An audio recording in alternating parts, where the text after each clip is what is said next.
Hello. Now, we've reached part 4 of our guide to Rain World 80% for Survivor. Now, you know what you're probably thinking. We're now at what is basically the 5/8 point of the run. Most of the run's still left. Why are we all fitting this into one part? It's because much of the run is either RNG based, more or less, or it's just the same thing every single time. No variance. Yet at the same time, a lot of people just do whatever.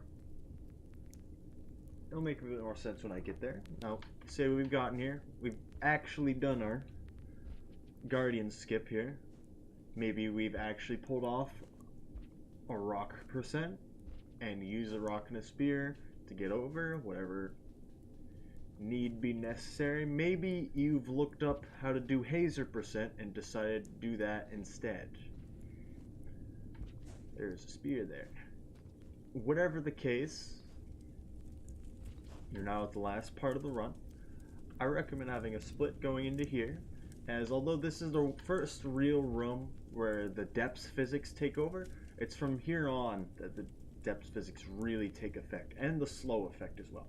Now, one thing that should be noted is that the last place you can fail this run is to fall headfirst down this hole and not doing a roll. Now, if you attempt to do a roll, you should just get stunned for an extreme amount of time, as attempting to do a roll will put you in a stun state in the event that you would have normally died.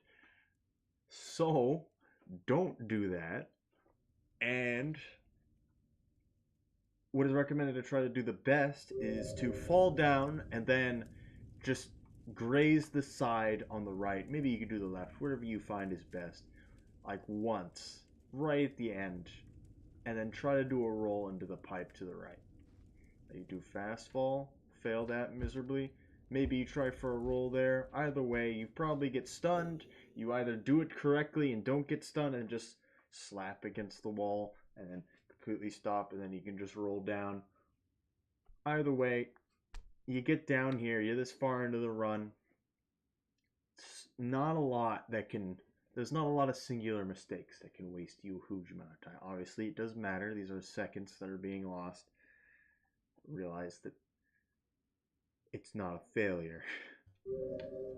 Now, going through, you always want to get boosts off of pipes. Now, this is where keeping your momentum is a big deal, and pressing jump when you hit the ground is also a big deal.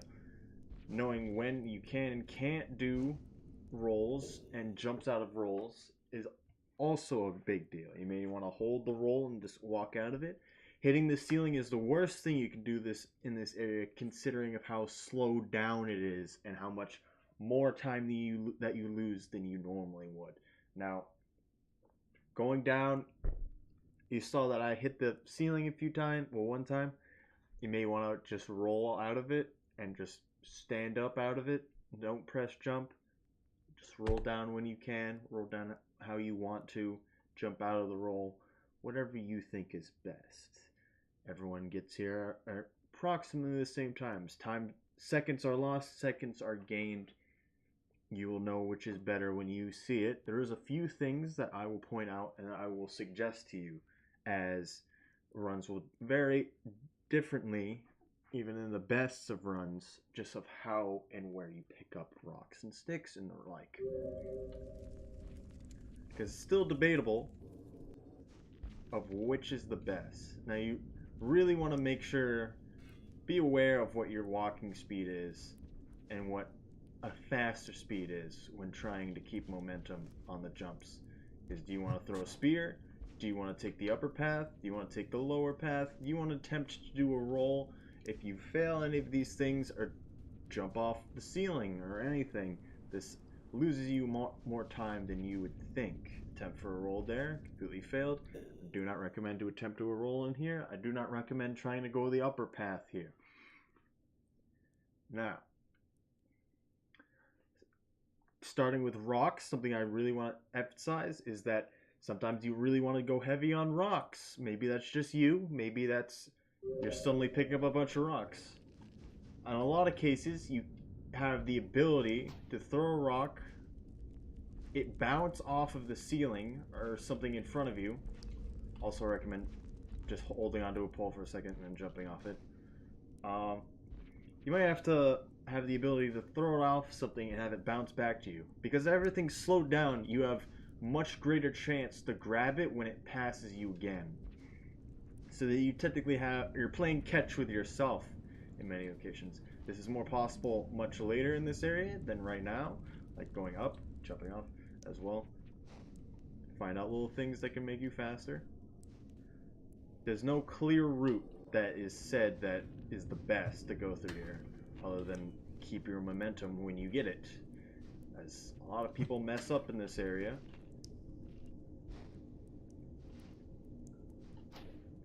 But these are tiny mistakes that often don't cost more than 5 seconds at most that I can see. Now here it's easier to jump off the sledge. You kind of have to know that you have to jump up there. You can see it well now, but you can't see it well often. Now here, you can go into 3 different rolls. 1, 2, and failed it because of a corner. You can do a 3rd one right there, and that's what you hope for. Right here, if you have a rock, you can bounce it off the ceiling multiple times and recatch it. It's unfortunate to ever see a stick get planted in the ground. Now we're about to hit the last room of the game. So we'll try to get a lot of rocks as we can, or just hold on to it in this room if we can get them, or in the room earlier if you're preparing for it. Let's go back and get this one just because, to show what we're doing. So we're going to be entering the gold room. I recommend putting a split here. Get a boost out of it. This is a land that you can jump off, throw 2 rocks, and you go good distance. And go into a roll, and then you're probably going to hit the water and be sad about everything because he probably would have gotten another roll if that didn't happen.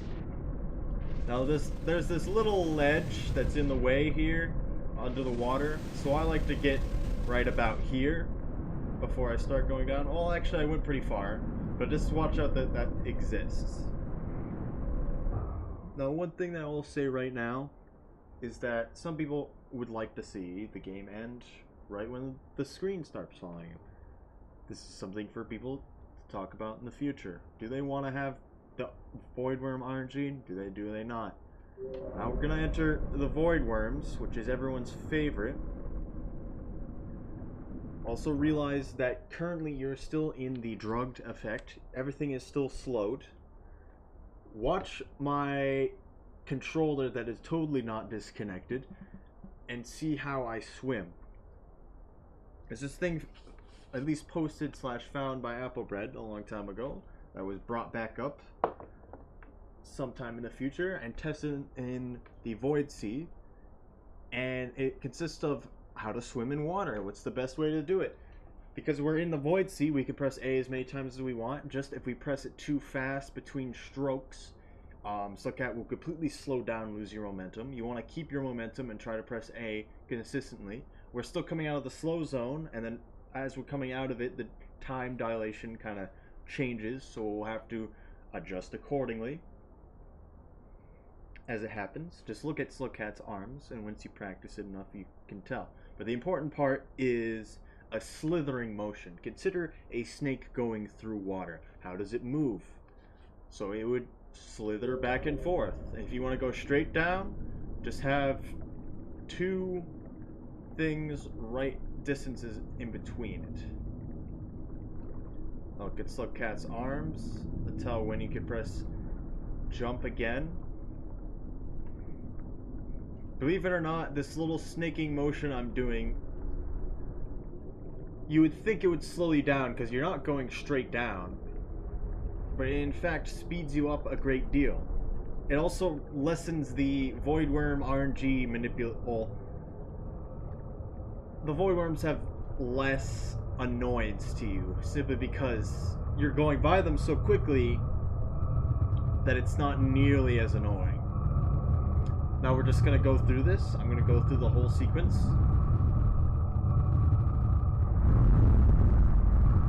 At this point, it is very hard to hear me as well.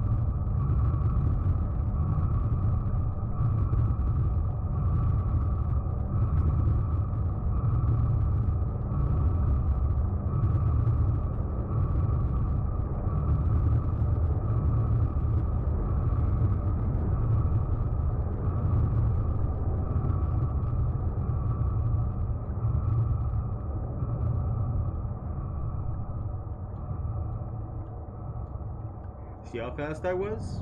We're already basically out. Given that there was little to no interactions from the void worms because of how fast we went, one, you also tell you want to be at the speed where the particles stay going by you at this rate. If you can't really see it because of your screen, I suggest getting in an area where you can see with less glare. Also, I'm going to pause right now to talk about a few things. I believe that the future of going through this area fast exists for multiple reasons. One, in the 1.7 patch, because currently it's still only 1.5 on PC, the 1.7 patch on Switch, and I believe it's also confirmed on PS4, is confirmed that you can bring a spear and a rock down into this area up until when the void worm grabs you about here. Potentially that has great implications in making the ending happen faster. Who knows? Nothing's really been tested. There's a lot of things that need to be tested, especially what makes the void worm come down from all the ones that are above us and come to get us. What is the trigger exactly? When can we go back up? Normally it's done off the sound cue, but is there an earlier cue?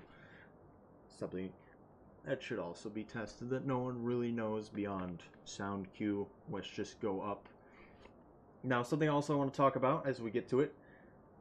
The void worm that comes down to get us, there's two things you need to know about it. There's almost always, it seems as though when it goes to grab you, it's after so many like jaunting iterations. Like it'll look at you and then it'll move and it'll look at you at a different angle and it'll do a bunch of different stuff and it will grab you, and that grab only consists of when the hitbox of the claw thing actually touches you. So you could preemptively right in front of it, as I'm about to do.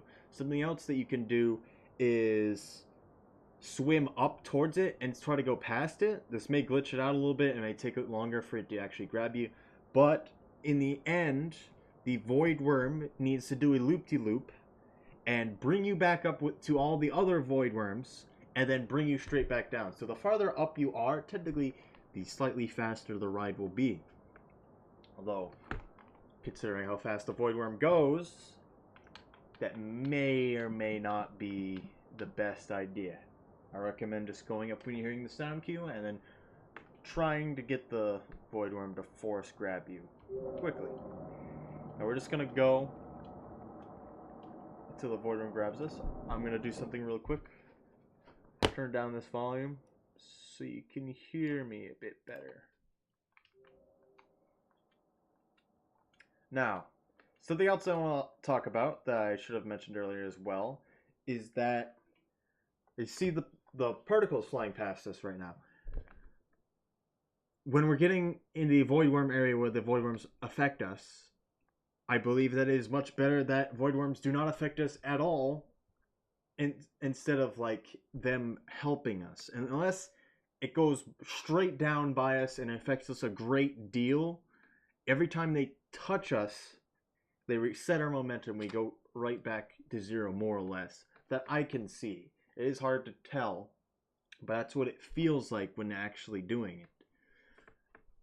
So the best you can hope for is to not be affected by the void worms and to do perfect inputs as you're going down. I will also not purposely try to do anything too crazy with the void worms. Don't try too hard to get around one that's going to push you in a bad way. It's never seemed to be totally that worth it. Okay. So void worm, I'm going to go up. You try to go like away from it, it'll try to go towards you again. I always go the longest one on the left, like the third one on the left. I always go for that one every single time. Like it's moved around. Once it moves around one more time, I actually go right now. Ooh. Okay, that was strange. He went to grab me a lot earlier than I expected. But same thing's still true. It just matters when the thing tries to grab you. Also, that was really strange animation of it trying to grab me. I must admit, I have not seen that.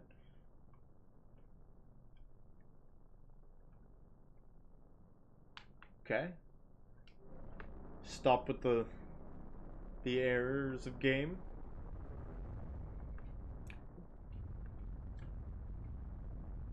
Now notice that the void worm does go back up before it does anything else.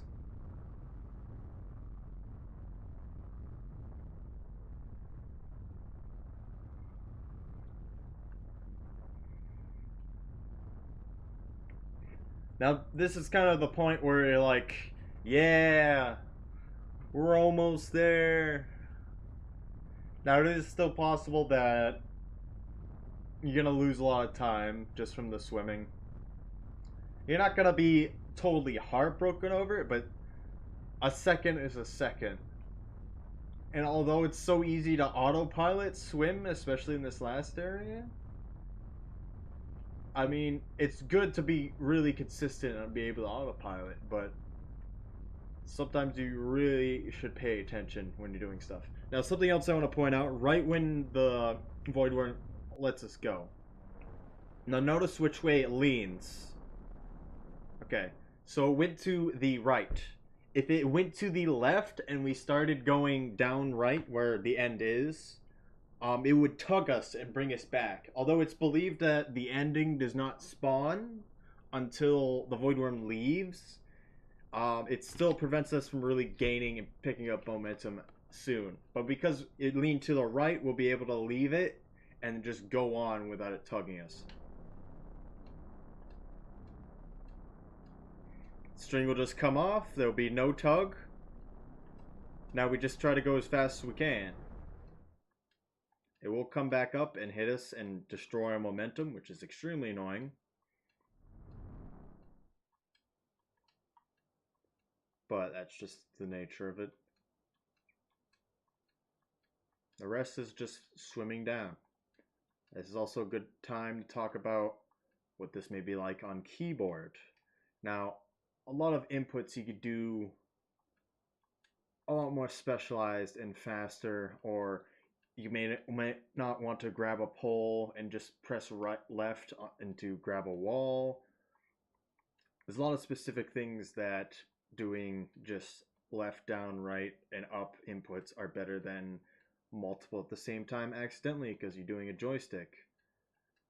But when it comes to the final swim down to the right and just straight down through the void worms, could do much more accurately given how you swim. Now, I'm going down a lot more than I probably should. You should be going a straight line, but you understand what I mean. Of cardinal directions are all that's possible for a keyboard. Maybe you could switch to a controller halfway through. I'm not exactly sure how that works, to be completely honest. We're coming to the end. Now listen closely.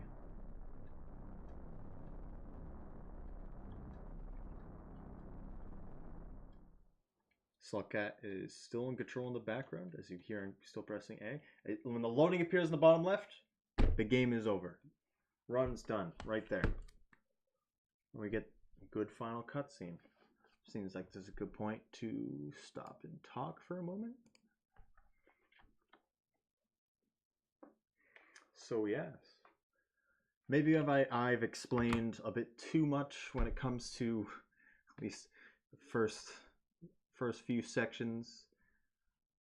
Going through the third section, the Guardian skip didn't work is exactly planned. But this is Rainrolled any percent Sprat vs Slugcat speedrun. Fit all the S's in there. Just sounds great. And thank you for watching this guide. Whether this be interest to you for actually running the speedrun, maybe you just want to look at it to see what kind of moves you could do in this game. Either way, this guide is over-explained in a way that you could understand it one way or the other. Maybe you get too much information. Maybe it got, in some ways, there's too little information. There's a lot of things that I didn't fully go into detail as well that aren't fully fleshed out. I mentioned some, There's some things that have been done so many times in certain ways that we just haven't done it in a different way. Maybe someone doing it in some other path, in depths, in outskirts, and just shows that this way is faster. Maybe that would be great. This is just what has been found to be the best in terms of speedrunning. At least coming from me, that probably means a lot than a few other people. But yeah, this is just what I've noticed to be the best. And yeah, I do have to say one thing, and that is, well, a lot of this run is just seeing what happens. We only saw, and I only talked about a few things. Random stuff can still happen. And it's just you reacting to the game and understanding how things work and doing it for yourself and you truly understand it. And that's all that really matters. Everyone has a different experience and everyone has different goals. Alright, that's it for me. Thank you. Have a good day. Oh yes, we'll potentially be doing an extras, going over anything that I may have missed or is interesting later.